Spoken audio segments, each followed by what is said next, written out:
ಆಪ್ಕಿ ಅದಾಲತ್ನಲ್ಲಿ ಪಂಜಾಬ್ನ ಮುಖ್ಯಮಂತ್ರಿ ಭಗವಂತ್ ಮಾನ್ ರವರ ಮೇಲೆ ಇವರು ಕೈಗೊಂಬೆಯಂತಹ ಚೀಫ್ ಮಿನಿಸ್ಟರ್ ಎಂಬ ಆರೋಪವಿದೆ. ಮಾನ್ ಅವರೇ, ನೀವು ಕಿಂಗ್ ಆಫ್ ಕಾಮಿಡಿಯನ್ ಆಗಿದ್ರಿ. ಜನರು ನಿಮ್ಮನ್ನ ಕಿಂಗ್ ಆಫ್ ಪಂಜಾಬ್ ಮಾಡಿದ್ದಾರೆ. Singh is king. ಆದ್ರೆ ರಾಹುಲ್ ಗಾಂಧಿ ಹೇಳ್ತಾರೆ ಈ ಕಿಂಗ್ ಒಂದು ಕೈಗೊಂಬೆ ಅಂತ. ಇದನ್ನ ಕೇಜ್ರಿವಾಲ್ ಆಡಿಸ್ತಾರಂತೆ. ಯಾರು ಹೇಳಿದ್ನ? ರಾಹುಲ್ ಗಾಂಧಿ. ಸೊ ಪಂಜಾಬಲ್ಲಿ ರಾಹುಲ್ ಗಾಂಧಿ ಪಾರ್ಟಿ ಯಾರು ನಡೆಸ್ತಾ ಇದ್ದಾರೆ? ರಾಹುಲ್ ಗಾಂಧಿ ಅವ್ರೇನು ಮೋಗಾದವ್ರ, ಬಟಿಂಡದವ್ರ? ನಮ್ಮದು ನ್ಯಾಷನಲ್ ಪಾರ್ಟಿ ಆಗಿದೆ. ನಮ್ಮ ಪಾರ್ಟಿಯ ಹೆಡ್ ಆಫೀಸ್ ಡಿಲ್ಲಿಯಲ್ಲಿದೆ. ಆದರೂ ಇಲ್ಲೇ ನಿರ್ಧಾರ ತಗೋತೀವಿ. ಇಲ್ಲಿಂದಾನೇ ಎಲ್ಲ ಕೂಡ ಕಾರ್ಯಕಾರಿ ಸಮಿತಿ ಹೇಳ್ತಾ ಇದೆ. ನಾನು ಭಗವಂತ್ ಮಾನ್ ಅವ್ರನ್ನ ತುಂಬಾ ಗೌರವಿಸ್ತೀನಿ, ಹಾಗೆ ರೆಸ್ಪೆಕ್ಟ್ ಕೊಡ್ತೀನಿ. ಅವರನ್ನ ರಿಮೋಟ್ ಕಂಟ್ರೋಲ್ ಮೂಲಕ ಪಾರ್ಟಿ ನಡೆಸೋ ಹಾಗೆ ಮಾಡ್ತಿದಾರಲ್ಲ, ಅದಾಗಬಾರ್ದು ಅಂತ. ರಾಹುಲ್ ಗಾಂಧಿ ಅವರು ಕಾಂಗ್ರೆಸ್ನ ನಡೆಸ್ಕೊಂಡು ಹೋಗ್ಲಿ ಸಾಕು ನನಗೆ.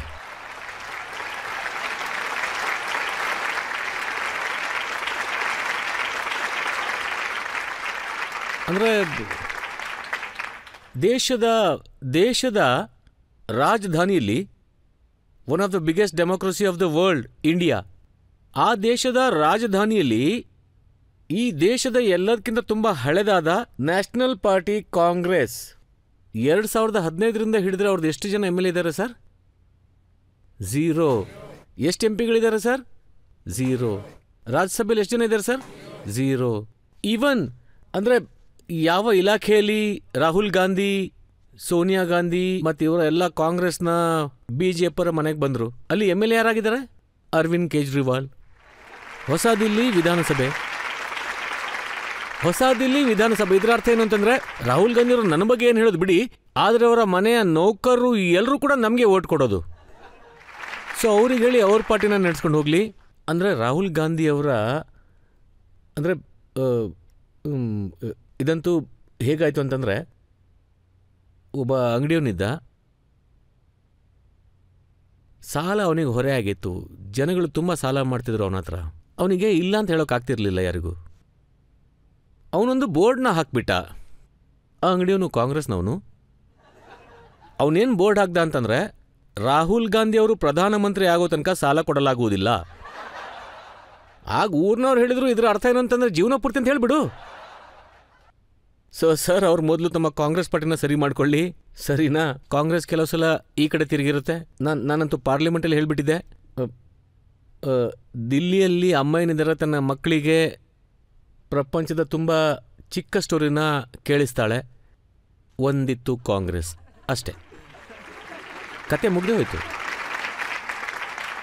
ನೀವಂತೂ ವಾಸ್ತವವಾಗಿ ಪಂಜಾಬ್ನಲ್ಲಿ ಕಾಂಗ್ರೆಸ್ನ ಖಾಲಿ ಮಾಡಿಸ್ಬಿಟ್ಟಿದ್ದೀರಾ. ಆದರೆ ಪಂಜಾಬ್ನಲ್ಲಿ ಈಗಲೂ ಅಕಾಲಿ ದಳ ಇದೆ. ಮತ್ತೆ ಸುಖ್ಬೀರ್ ಬಾದಲ್ ಹೇಳೋದೇನೆಂದ್ರೆ, ಮುಖ್ಯಮಂತ್ರಿ ಅವರು ಪಂಜಾಬ್ನಲ್ಲಿ ಕಡಿಮೆ ಇರ್ತಾರೆ, ಗುಜರಾತ್, ಹಿಮಾಚಲ್ ಮತ್ತೆ ಡೆಲ್ಲಿನಲ್ಲಿ ಅಡ್ಡಾಡ್ತಿರ್ತಾರೆ ಅಂತ. ನೋಡಿ, ಪಂಜಾಬಲ್ಲಿ ಎಲ್ಲದಕ್ಕಿಂತ ಜಾಸ್ತಿ ಆಫೀಸಿಗೆ ಹೋಗುವಂಥ ಮನುಷ್ಯ, ಪಂಜಾಬಲ್ಲಿ ಎಲ್ಲದಕ್ಕಿಂತ ಜಾಸ್ತಿ ಜನಗಳ ಮಧ್ಯೆ ಓಡಾಡುವಂಥ ಮುಖ್ಯಮಂತ್ರಿ, ಅದರ ಲಿಸ್ಟ್ ಏನಾದರೂ ನೀವು ತೆಗೆದುಬಿಟ್ರೆ ನೀವು ಅಲ್ಲಿ ನನ್ನ ಹೆಸರನ್ನು ನೋಡ್ತೀರಿ. 1 ವರ್ಷ ಆಗಿದೆ ಈಗ. ಇದ್ರ ಮೊದಲು ಏನಾಯಿತು, ಈ ದೊಡ್ಡ ದೊಡ್ಡ ಮನೆ ತಂದವರು, ಇಷ್ಟು ದೊಡ್ಡ ದೊಡ್ಡ ಗೋಡೆಗಳಿವೆ ಅವರ ಮನೆದು, ಇವರು ಮುಖ್ಯಮಂತ್ರಿಯಾಗಿ ಒಳಗಡೆಯಿಂದ ಬಾಗಿಲನ್ನ ಮುಚ್ಕೊಂಡು ಅದಕ್ಕೆ ಚಿಲ್ಕಾನ ಹಾಕ್ತಾಯಿದ್ರು. ಯಾಕಂದರೆ ಹೊರಗಡೆ ಇರೋ ಜನಗಳು ಯಾವತ್ತೂ ನಮ್ಮ ಹತ್ರ ಬರದೇ ಇರಲಿ ಅಂತ. ಅವ್ರಿಗೇನು ಗೊತ್ತೂ ಆಗಲಿಲ್ಲ. ನೀವು ಕೂಡ ಇದನ್ನು ಮೊದಲು ಹೇಳಿದ್ರಿ, ಏನಂದ್ರೆ ಜನಗಳು ಅವ್ರ ಮನೆಯ ಹೊರಗಡೆ ಚಿಲ್ಕಾನ ಹಾಕಿಬಿಟ್ರು, ಯಾಕಂತಂದರೆ ನೀವು ಕೂಡ ಹೊರಗಡೆ ಬರಬೇಡಿ ಅಂತ.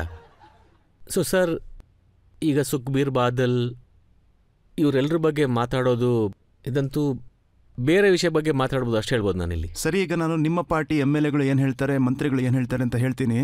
ಭಗವಂತ್ ಮಾನ್ ಅವರು ಯಾರನ್ನ ಯಾವಾಗ ತೆಗಿತಾರೆ ಅಂತ ಯಾರಿಗೂ ಗೊತ್ತಾಗದೇ ಇಲ್ವಂತೆ. ಮತ್ತು ಇದು ಕೂಡ ಇದೆಯಲ್ಲ, ಯಾರಿಗೂ ಗೊತ್ತಿಲ್ಲ ಯಾರನ್ನ ಯಾವಾಗ ಮಂತ್ರಿ ಮಾಡ್ತೀನಿ ಅಂತ. ಇದಿದ್ದೇನ್ಮೇಲೆ ಸರಿ ಬಿಡಿ, ಎಲ್ರಿಗೂ ಇಚ್ಛೆ ಅಂತೂ ಇರಲೇಬೇಕಲ್ವಾ ನಾನು ಯಾವತ್ತಾದರೂ ಮಂತ್ರಿ ಆಗಬಹುದು ಅಂತ. ಮತ್ತೆ ಯಾರಾದರೂ ತಪ್ಪು ಕೆಲಸ ಮಾಡಿದರೆ, ನನ್ನ ಸ್ವಂತದವರಾಗಿರಲಿ, ನನ್ನ ರಿಲೇಟಿವ್ಸ್ ಆಗಿರಲಿ, ಯಾರೇ ಆಗಿರಲಿ, ಅವ್ರು ತಪ್ಪು ಕೆಲಸ ಮಾಡಿದರೆ ಅವರಿಗೂ ಶಿಕ್ಷೆ ಕೂಡ ಖಂಡಿತ ಸಿಗುತ್ತೆ. ನಾನಂತೂ ಇದನ್ನ ಹೇಳೇ ಬಿಟ್ಟಿದ್ದೀನಿ. ಒಂದು ವೇಳೆ ನಾನು 1 ವರ್ಷ ಆಯಿತು ಸರ್, ಒಂದು ವೇಳೆ ನಾನು ₹1 ಆದರೂ ಸರ್ಕಾರದ್ದು ತಿಂದೆ ಅಂದರೆ, ಸರ್ಕಾರದ ಹಣದಲ್ಲಿ ದುರುಪಯೋಗ 1 ಪೈಸೆ ಆದರೂ ನಾನು ತಿಂದೆ ಅಂತಂದರೆ, ಅಂದರೆ ಅದು ₹1 ಅಲ್ವೇ ಅಲ್ಲ. ತಿಳ್ಕೊಳ್ಳಿ, ನಾನು ಸಲ್ಫಾಸ್ ಮಾತ್ರೆ ತಿಂದಿದ್ದೀನಿ ಅಂತ. ಇದಕ್ಕಿಂತ ಜಾಸ್ತಿ ಯಾವುದೇ ರೀತಿ ಗ್ಯಾರಂಟಿ ಯಾರು ಕೂಡ ಕೊಡಕ್ ಆಗಲ್ಲ ಇವತ್ತು. ನೋಡಿ, ಪಂಜಾಬ್ ಪರಿವಾರದಲ್ಲಿ ಅದು ಬಾದಲ್ ಪರಿವಾರ ಆಗಿರ್ಲಿ ಅಥವಾ ಅಮರಿಂದರ್ ಪರಿವಾರ ಆಗಿರ್ಲಿ, ಅವ್ರ ಮನೆಯವ್ರ ಬಗ್ಗೆ ಏನೂ ಮಾತಾಡೋದಿಲ್ಲ. ಇದೇ ಅಲ್ವಾ ಎಲ್ಲದಕ್ಕಿಂತ ದುಃಖದಾಯಕ ವಿಷಯ. ಯಾಕಂದ್ರೆ ನಾನಂತೂ ಮೊದಲನೇ ನಮ್ಮ ಸ್ವಾಸ್ಥ್ಯ ಮಂತ್ರಿನ ತೆಗೆದುಬಿಟ್ಟಿದ್ದೀನಿ. ಆಮೇಲೆ MLA ಮೇಲೆ ಆರೋಪ ಬಂತು, ಅವನು ತೆಗೆದುಬಿಟ್ಟೆ. ನಾವು ಬೇರೆಯವರಿಗೆ ಕರಪ್ಷನ್ಗೋಸ್ಕರ ಹಿಡಿತೀವಿ. ಈಗ ಅಂಥವ್ರು ನಮ್ಮನೆಯಲ್ಲೇ ಇದ್ದುಬಿಟ್ರೆ ಅಲ್ಲಿ ಕೂಡ ಕ್ಲೀನ್ ಮಾಡಲೇಬೇಕು. ಮತ್ತು ನಮ್ಮ ಚುನಾವಣೆ ಚಿಹ್ನೆ ಕೂಡ ಪೊರ್ಕೆನೇ ಅಲ್ವಾ ಸರ್? ಅದ್ರ ಉಸಿರಿರೋ ತನಕ ಅದು ಕ್ಲೀನ್ ಅಂತೂ ಮಾಡುತ್ತೆ, ಕ್ಲೀನ್ ಮಾಡುತ್ತಲ್ವಾ? ಹಾಗಾಗಿ ನಾನು ಹೇಳ್ತೀನಿ, ಈ ನಮ್ಮ ಹೇಳಬೇಕು ಅಂತಂದರೆ ಒಂದೇ ಎಜೆಂಡಾ ಇರೋದು. ಅಂದರೆ ಪಬ್ಲಿಕ್ ದುಡ್ಡನ್ನ ಯಾರಾದರೂ ತಪ್ಪಾಗಿ ಬಳಸ್ಕೊಂಡ್ರೆ ನಾನು ಅದಕ್ಕೆ ಲೆಕ್ಕಪತ್ರ ಕೇಳ್ತೀನಿ. ಒಬ್ಬ ಮಂತ್ರಿನ ಹಿಡಿದೆ, ಅವನು ಕಾಂಗ್ರೆಸ್ನಲ್ಲಿದ್ದ, ಇಂಡಸ್ಟ್ರಿ ಮಿನಿಸ್ಟರ್ ಆಗಿದ್ದ. ಹೋಗಿ ಅವನ ಮನೆನ ನಾವು ಹುಡ್ಕೋಕೆ ಶುರು ಮಾಡಿದ್ವಿ. ಮನೆ ತುಂಬ ಅದ್ಭುತವಾಗಿತ್ತು, ಕರಪ್ಷನ್ ದುಡ್ಡು ಬರ್ತಾ ಇತ್ತಲ್ವಾ. ದೊಡ್ಡ ದೊಡ್ಡ ಡ್ರಾಯಿಂಗ್ ರೂಮ್ಸ್, ದೊಡ್ಡ ದೊಡ್ಡ ಮಾರ್ಬಲ್ಸ್, ಶ್ಯಾಂಡ್ಲಿಯರ್ಸ್, ಒಂದು ವಸ್ತು ಈ ಥರ ಸಿಕ್ತು. ಅದನ್ನು ನೋಡಿ ನಂಗೆ ತುಂಬ ದುಃಖ ಆಯಿತು. ಮತ್ತು ನನಗೆ ಭಗತ್ ಸಿಂಗ್ ಅವರ ನೆನಪು ಬಂತು ಕೂಡ. ಅಯ್ಯೋ ಭಗತ್ ಸಿಂಗ್ ಅವರೇ, ನಮಗೆ ನಿಮ್ಮ ಮುಂದೆ ತುಂಬ ನಾಚಿಕೆ ಆಗ್ತಾ ಇದೆ. ಏನೇನು ನಡೀತಾ ಇದೆ ಇಲ್ಲಿ ಅಂದರೆ, ಒಂದು ಮನೆಯಿಂದ ನೋಟ್ ಲೆಕ್ಕ ಮಾಡೋ ಮೆಷಿನ್ ಸಿಕ್ತು. ನೋಟ್ ಲೆಕ್ಕ ಮಾಡೋ ಮೆಷಿನು ಮನೇಲಿ ಏನು ಮಾಡ್ತಿತ್ತು ಅಂತ? ಬ್ಯಾಂಕಲ್ಲಿ ಇರಬೇಕಲ್ವ ಅದು? ನಿಮ್ಮನೇಲಿ ಯಾವುದಾದ್ರೂ ನೋಟ್ ಲೆಕ್ಕ ಮಾಡೋಂಥ ಮೆಷಿನ್ ಇದೆಯೇನು? ನೋಟೇ ಇಲ್ಲ ಅಂದಮೇಲೆ ಮೆಷಿನ್ ಇಟ್ಕೊಂಡು ಏನು ಮಾಡೋದು? ಸೊ ನೋಟ್ ಲೆಕ್ಕ ಮಾಡುವಂಥ ಮೆಷಿನ್ ಒಬ್ಬ ಮಂತ್ರಿ ಮನೇಲಿ ಏನು ಮಾಡ್ತಿತ್ತು ಸರ್? ಇದ್ರ ಅರ್ಥ ಏನು ಅಂದರೆ, ದಿನ ಅವ್ನ ಮನೆಗೆ ಅಷ್ಟೊಂದು ಹಣ ಬರ್ತಾ ಇತ್ತು, ಅದಕ್ಕೆ ಅವ್ರ ಮನೆಯವರು ಕೂಡ ಹೇಳಿದರು ನಮ್ಮ ಕೈ ಲೆಕ್ಕ ಮಾಡೋಕ್ಕಾಗಲ್ಲ, ಮೆಷಿನ್ ತರಿಸ್ಬಿಡಿ ಅಂತ. ಅಲ್ಲ, ಇಷ್ಟೊಂದು ಲೂಟಿ ಮಾಡಿ ಎಲ್ಲಿಗೆ ಹೋಗ್ತೀರಿ ಅಂತ? ಇಷ್ಟೊಂದು ದೊಡ್ಡ ಬಂಗ್ಲೆ ಮಾಡ್ಕೊಂಡಿದೆ, ಇರೋದೆಲ್ಲಿ?